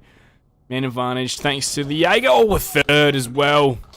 Evo has found all 3 for his team so far, but we're going to see Revik trade him on back before Sunan is going to find Rix, leaving it all up to Revik, the star player for Ferox so far. Yes, Revik has been shown that he can get a 4k4, 4 players left alive, and unfortunately not starting off on the best foot there as Sunan finds his second for the round. Evo, doing that so well, just really reading into the attack that was coming out for Ferox there. We saw him get that first kill towards that console office upstairs and was able to stop him rappelling in, although quite a few shots traded back and forth, and a really nice flank downstairs to catch him off guard, and would have been nice if he could have caught the head of Revix as well, but he was able to push back upstairs, read the fact that they were going to rappel back into that window and try and pinch him with Revik, and just a really good aggressive play coming out there for him. So we'll have a tied half here, and either team just really trading rounds back and forth, and it's looking quite close at the moment. I wouldn't really put Script at a favour or Ferox here, although Ferox were looking like starting to run away with it a little bit, but Script really able to hone it in their last couple of defense rounds and really rein it back to a nice tie. Yeah, 3-3 at the half. Script after, as you said, shaky start, back on the horse. And I don't know. I feel like 3-3 at the half's not really too great. Like, I feel like Consulate is one of those very defender-sided maps, and the fact that the attackers really have so few options of where they want to come into the map. Like, they can gain map control. The hard part for the attackers is gaining meaningful map control, or like effective map control, like map control that they can really build off. And there's so few areas that the defenders, I feel, are automatically at an advantage because they can control the whole pace around those areas. Yeah, and the hard part about this map too is because of the verticality that's posed to the attackers, it means that every entry point is either pushing up a flight of stairs where you're at a disadvantage because the defenders can just quickly peek over and shoot you, or you have to repel him through a window. Yeah. It just makes it so difficult to get in there, and especially taking that office control, it's where you definitely need to see that the attackers getting quite aggressive and just going for these quick plays and really hitting their shots. And last time we actually saw Sunan repelling on these on the B windows. It's interesting to see that he's actually chosen to go towards the office, because he was able to catch quite a few kills just repelling on those B windows and just being patient and holding that rotate and trying to catch anyone out. He does also play that assault rifle on there instead of the DMR, so it means that he is quite an aggressive Blackbeard. You do normally see the assault rifle come out when Blackbeards do push into the side and are the ones to sort of entry flag for the team, because having that shield in front of your face saves you 2 headshots. So it's definitely a strong operator to have, and I'm surprised that we didn't see that coming out for Ferox on their attack at all. But as you said, Monkey, such a not the best scoreline you could say to have a 3-3 there. As Revek gonna find the first kill, and yeah, defense of Ferox here should be in an advantageous position heading into this second half of the map. Yeah, Zedison gathering a lot of information. We did see that Blackbeard go down nice and early on soon, and not going to have much to say in this round from here on out. But a minute 30, and we do see them take control of admin office, but they're going to lose another player in Evu. He's gone down. There's another one as well, Rix, to find Wild Lotus. And suddenly it's just a 5-on-2 like that. Script unable to make any headway. 5-on-1, and we're going to see Rix clean it on up there. Beautiful round from him. As, beautiful stuff from Ferox. Yeah, such good aggression coming out there at the end. They knew that every player for Script was pushing straight into that office, and they played that rotation hole really well into that break room, as well as the 2 hallways on either side there, and just peeking one at a time and getting those trades. And we didn't see that on Oregon at all, so it's really good to see that they have mastered that on Consulate. And so far, for that first round of attack for Script, we're not seeing that same kind of style of attack we saw them have on Consulate last time we saw them play. Yeah, but now Ferox have to start defending down in the garage. Now this bomb site, it is a bit easier to gain some good map control for the attackers. The defenders find it a lot more difficult to be so spread out. And of course there's a lot of area that you feel has to be given up for free. Pretty much the garage can be opened up without too much effort from the attackers. Like, of course there is still some denial, it's just not as effective, you feel, as what it was in the past, at least. The problem being is just with Buck being able to go all the way to that top floor, you don't see Bandit tricking come out anymore. And you've even got a Zofia, if she really wanted to, if they did have to go for a Thatcher plate, could concuss underneath that garage wall, and then you could see them go for that opening of the garage wall anyway. So there's just so many operators that really counter that garage wall now, and that's why you sometimes even see teams not really bring out anything to stop them getting that open and deciding to bring another operator, which can prove more advantageous to them. But we will see both the Mute and the Bandit being brought out here, and we have actually seen teams before, even though the Buck opens up and gets through those Mute jammers, you sometimes see them, I guess, back off from that garage wall and not stop it. And you can see sometimes the Bandit just hiding in between that black car and then going for a quick Bandit trick on the wall, which I would like to see come out from Revit, because it will definitely stop a lot of control. And once you can stop that garage wall from getting open, you can have your backs to that garage wall, and they all have to push from either yellow stairs or through that cafeteria, and it's such a strong position. So I would like to see Revit maybe go for a Bandit trick here, but I guess we'll have to see whether he's feeling game enough.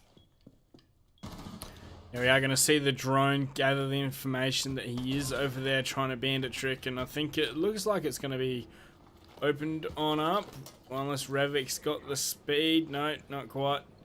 Looks like they're going to have to wait for another Thatcher or just someone to peek on the yellow stairs. Speaking, he has managed to make his way up those yellow stairs now, and they're going to have two players contesting this Bandit here.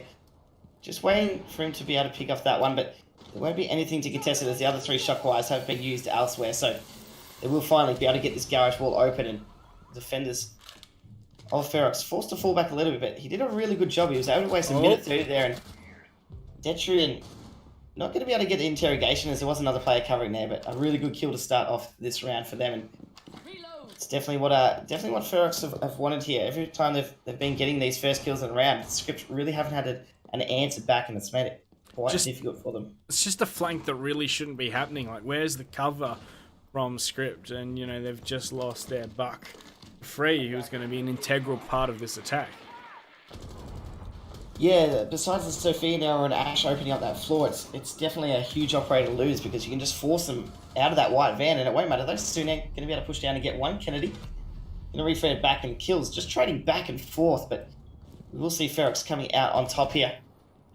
As we do have the Cav still on these stairs, and only player left alive will be Wild Lotus here, as he does impact right above him. It won't matter as Rix will be able to get the kill onto Wild Lotus, and Ferox able to pick up another round here, and they are 2 rounds away from taking out this map, and it's not really the Ferox that we saw in Oregon at all, is it, Monkey? Yeah, definitely not. They've got some bite, they've got some teeth now, haven't they? As now looking very strong indeed. 5-3, just one away from match point, of course. Yeah, we're not really seeing the same attacking side of script that we did see last time. Though, as I said, they were able to take out 4 of the 5 attacking rounds that they had last time on this map when they did play it last week, and it didn't matter what site was thrown to them, they were able to deal with it. But here, Ferox able to hold both Consulate and Cafeteria now. We are going to head to the lobby to see if they can do the same again, and the way their defense is looking at the minute, we're not really seeing an answer come out for script at all. They're looking very solid, and they've come out with quite a strong man advantage in every one of these rounds. Yeah, they definitely have. Script don't really look like they've got any solid strategy for attacking, I'd feel. Yeah, and I think it's for the fact that they're not really knowing how to deal with these flanking operators. And as you said, the kill that Detrian was able to get there, not a kill that should be happening. Once you're able to get control of that top floor, and then able to get control of the next floor down, no operator should be able to get back up. All the stairs should be covered, and should make sure you've at least got a drone on watch there, or something to prevent them from getting up there. So Detrian did well to get through, and somehow was able to get through and get a kill out of it. But as you said, Monkey, not a kill that should be happening, and I think they just need to be a little bit more careful of that. And again, Detrian going to bring out the Cav, and if it works for him, then this could pay off huge dividends, especially if he's able to get an interrogation here. Yeah, well, here we go. Ground floor attack here for script. Now, we did see this bomb site earlier, didn't we? And I believe it was a defender win as well for that one.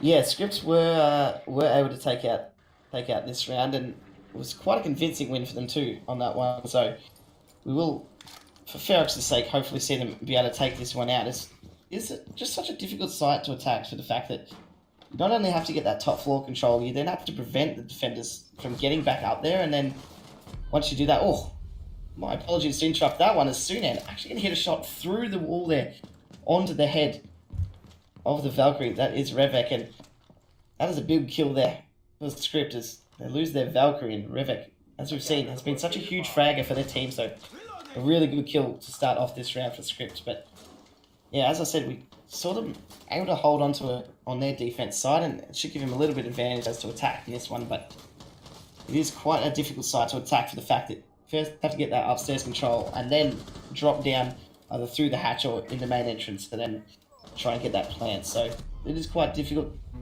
We'll see them though, making light word of it. Speak easy, able to get one, and he does see a second player in there, just sadly not able to kill him. And Detrian being very sneaky here on this Kavera, but Rick's gonna find one as well, and this is not looking good for Script as they do lose their Ashu. What's getting a lot of kills for them, and here we go, catches him out. Cav! Oh no! Oh no! Gonna take him out, so a kamikaze coming out for Detri now, and that's brought it back to a 2-on-2 now, Monkey. Yeah, Rix finds the IQ who's rappelling downwards. He's been spotted out by another one, can't run into CEO, but he's gonna make his way to the yellow stairs. So this feels like Script were in the driving seat, but they kind of threw it away a bit, didn't they? As Rick's still holding down this very tight angle. But no, the Captal of Puervo is not going to want to peek that one, but they really don't have any operators to open up this floor and gain them angles onto the site below, do they, JP? Yeah, the only benefit that they have here is the fact that Cuervo is still alive and going to be able to use those asphyxiating bolts and smoke screen to hopefully allow them to get in and get a plant. And looks like we are going to see Cuervo heading in towards this main entrance and maybe smoking off and going for a plant here. The main thing being that they can stop that bathroom from being opened up. But Zedison in the corner here, going to deny this plant, and he will be able to have two charges there. If he can move his Yoko around, this plant will not be able to go down, and we'll see wait out a little bit. And we'll be able to stop it for the first time. It won't matter. An aggressive play coming out for Wild Lotus, reading into the Echo's play beautifully there. Really nice shot onto both the defenders, and really well played by Wild Lotus. So Scripts finally able to answer back to the really strong defense that we have seen coming out from Ferrex so far. And tell you what, Echo was somehow able to get out of that bathroom and use those yokais. You saw there he had 8 seconds left with 2 charges left on his yokai, so it would have been a round going to Ferrex and bringing them one away from match point. But we have a game on our hands here as Scripts able to get their 4th round now and bring it back to a 1-round deficit. Yeah, Rex really needed to hold that down, didn't he? He couldn't allow his Echo to be exposed, and unfortunately he just died. And sometimes that's what happens, and yeah, Script do take that round, but we are heading back to the top floor defense here for Ferox. An interesting thing to note as well, because I do love my statistics a little bit, we have had every single round, besides the first, where whichever team has got the first kill has then gone on to win the rounds. We saw Ferox get the first kill in the first round, and then Script were able to take it, but after that, whoever has been getting the first kill has really been setting up the round, and most of the time it's been going quite heavily in their favour too, although that round being brought back to merely a 1-on-1 there. A beautiful clutch from Wild Lotus, pulling out the pistol in the end. And we actually, you don't see the pistol being run too often on Habana. I know when they very first nerfed the SMGs, you did see a lot of players switching off that bearing 9, but players have since learnt to control that recoil a little bit more, and I think actually it was quite advantageous to Wild Lotus there to have that pistol, and it is quite a strong pistol on Habana too. Yeah, it's one of the nicest sounding pistols, I reckon. The reload sound, it's just so... It's not about the damage. It only does 3 damage per shot, but the sound is all that matters. Yeah, I don't know. The reload, it just sounds very metallic, and you can hear the metal sliding on metal. Detrian using this drone hold beautifully here. He might be able to catch him out, and he does look at the drone hold, decides to wait to see if the head would line up for him, and not able to catch that kill there, but missed opportunity here for Detrian. He's going to look to see if he can potentially catch a C4 now on Sunan, and he does have that cardiac sensor out, and there is 2 players towards him here. Sunan continues to crawl in. This could be a C4 kill for him, as Detrian playing very patiently here, but doesn't have the cardiac sensor out at the moment. He window now. He does, and you can see those players up above. I'm sure they were aware that someone was down below after they saw those bullets. Oh, this could be big. The C4, that's one. There we go. Evu taken off the board just like that. And, you know, it's a bit ironic. It's the IQ that went down to the pulse from below. Yes, it is a little bit ironic considering that that sensor can detect exactly where the pulse is, but most likely was drone there, as we did see through the cardiac sensor that he was sitting there on a drone. So I guess I didn't quite catch whether Detrian did 6-pick onto that. I believe he did actually pick a cav and then decide to 6-pick off it. So a really good 6-pick use there, and Sunan just able to catch out that yokai, but will be stunned by it regardless. And Sunan going to be able to catch that kill as well. So bringing it back to a 4-on-4 now as they finally are able to take that pulse out, who was stuck in quite a difficult situation. Players pushing down Visa stairs, spiral stairs, and even looking through the floor, and it was going to be quite tough for him as Rick's getting aggressive here. Will be taken out though by the patient Speak Easy on the Blackbeard, who is running the SR25. We did see Sunan playing on that Blackbeard before, but he has switched over to the Ash now, and it's a 3-on-2 in Ferox's favour. This will be a round that they will be wanting to take it out, forcing that match point onto them, and that's going to help as Zedison able to find the head of Cuervo. Yeah, there we go. 3-on-1 now. All up to Speakeasy on the BB, but he's got plenty of time to play with, 35 seconds, but he has to be proactive with it. He can't just let it go away. There we go. He's going to find the first one. He took about half damage for it. 30 seconds now. Hip fires through the wall, not landing though. And there we go. Zedison to finish things off. As Ferox do indeed move to match point. Once again, living up to the first kill and round win style that we are seeing here coming out, and they're 1 round away now from taking this out. And I don't know about you, Monkey, but seeing the way that they played Oregon and the way that we were able to see Script so dominant over them, it's been quite, you know, intriguing to see the fact that we are seeing such a different style of play coming out for Ferox here, and it's really looking like a completely different team play. They're looking really dominant so far. Yeah, they definitely are. It looks like they're a lot more drilled and a lot more practiced here on Consulate, and Script, a bit of the opposite there, isn't it?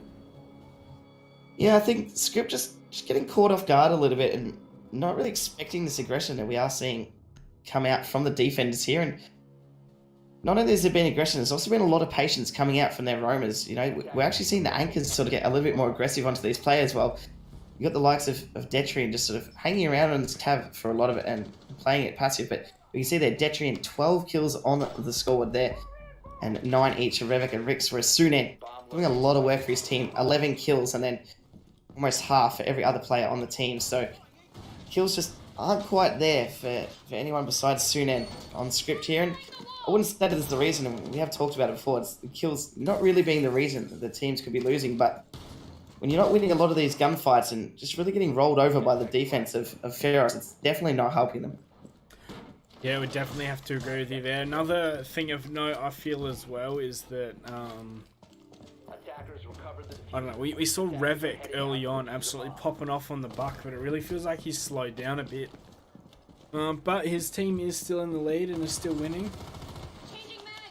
Yeah, and he's playing on an operator as well, like Bandit, who's quite a fragging operator. Being a 3-speed, he's got the MP7, great fire rate, very little recoil, and it's normally an operator that you can pop off on. And I don't know whether he's just used to playing buck with a ridiculous amount of recoil and being that aggressive player, but I feel like he can definitely bring out that same style of play with the Bandit, start getting aggressive and potentially find that kill. And we're also seeing Detrian hold his drone hole angle once again, although that pistol going to down any player that he does shoot, so it would need to be a very impressive impact nade through that drone hole to finish that kill off.